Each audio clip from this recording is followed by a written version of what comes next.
ये जो है पहला तबका है और यहाँ पर होटल वगैरह है और हम लोगों के खाने का इधर होटल है। अभी जाएंगे और यहाँ पर कुछ जो है वो लग रहे हैं इंटर इस्लामिक नेटवर्क वगैरह, और ये है बरक़ात फाउंडेशन वगैरह के गुरफ़े वगैरह कमरे वगैरह लग रहे हैं और मेहमान वगैरह सब जो है वो नीचे हैं। ये जो है वो हॉल है बहुत बड़ा, देखिए कितना जो है माशाल्लाह माशाल्लाह बहुत ज़बरदस्त है। और हम लोग चलेंगे अभी खाने के लिए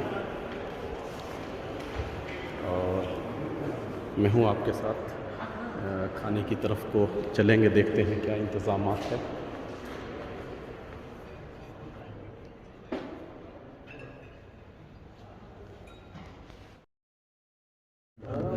यहाँ से बहुत अच्छा दिखाई देता है, तो पूरा तेहरान दिखाई देता है।